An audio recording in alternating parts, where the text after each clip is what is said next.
तो फिर कांग्रेस जिस तरीके से आरोप लगा रही है, अब भारतीय जनता पार्टी की तरफ से भी पलटवार किया जा रहा है प्रेस कॉन्फ्रेंस के जरिए। इस बीच एक बड़ी खबर मिल रही है, वो भी आप तक पहुंचा दे। दरअसल मोरानी समूह की कंपनियों में सेवाकर जांच यहां पर की जा रही है। डीजीटीआई अधिकारी दरअसल सेवाकर भुगतान का सत्यापन कर रहे हैं। करोड़ों की सेवाकर अनियमितताएं जो है उजागर होने की उम्मीद यहां पर है और मोरानी समूह की 5 कंपनियों के 6 ठिकानों पर छापे मारे गए हैं। वहीं आपको यह भी जानकारी दे दें कि इससे पहले शुक्रवार को डीजीटीआई ने निदेशकों के आवास पर भी छापेमारी मारी थी।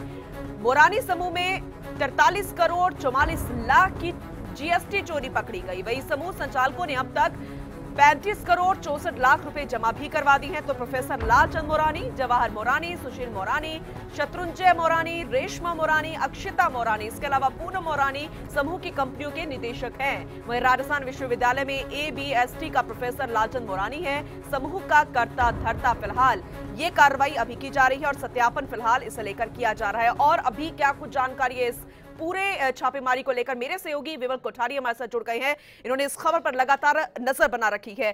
विमल, अभी पूरे मामले को देखा जाए तो अभी फिलहाल क्या चल रहा है इसमें?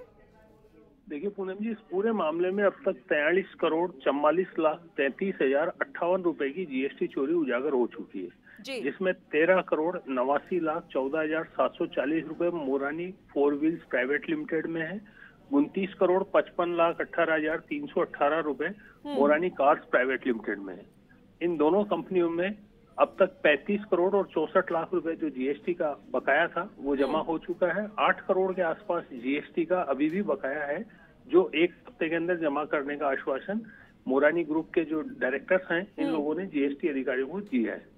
इसमें जो जानकारी मिली है वो ये है कि जब शुक्रवार को मोरानी समूह की 5 कंपनियों में, जिनके नाम भी हम दर्शकों को बता चुके हैं, Morani MotoCorp private limited, Morani Motors private limited, Morani motor parts private limited और मोरानी कार्स प्राइवेट और मोरानी 4 व्हील्स प्राइवेट लिमिटेड, ये जो 5 कंपनियां इन सबके यहाँ छापेमारी हुई थी।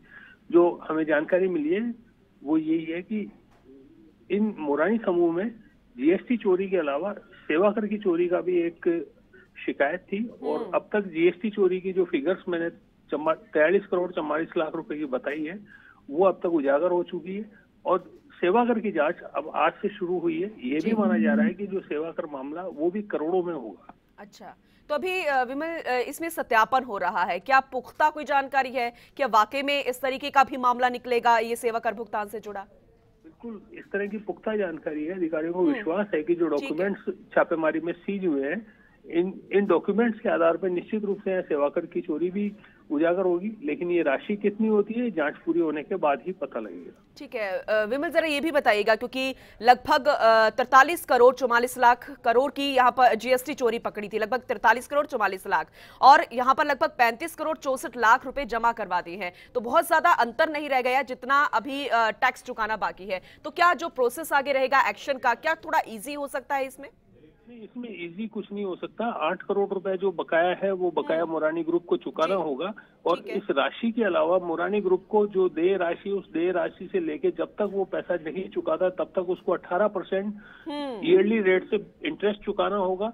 और अगर नोटिस जारी करने से पहले अगर ये पूरा पैसा जमा करा देता है तो उस पर केवल 15% पेनल्टी लगेगी और नोटिस जारी होने के बाद में अगर ये पैसा जमा कराएगा तो पेनल्टी बढ़ जाएगी। ठीक है, यानी इसमें कुल मिलाए दर्शकों को हम ये बता सकते हैं कि इसमें जो अमाउंट है उस अमाउंट का करीब 15% के आसपास पेनल्टी लगना तय है। और जो सर्विस टैक्स की जो चोरी सामने आएगी उस सर्विस टैक्स की चोरी, उसके ऊपर ब्याज और फिर ब्याज के ऊपर पेनल्टी, वो भी मोरानी ग्रुप को भरनी पड़ेगी। यानी किसी भी अगर लिहाज से देखा जाए तो कोई भी यहाँ पर ढील नहीं बरती जाएगी और टेंशन और मुश्किल जो है अभी भी मोरानी समूह की बरकरार है। बहुत बहुत शुक्रिया विमल जी तमाम जानकारी देने के लिए।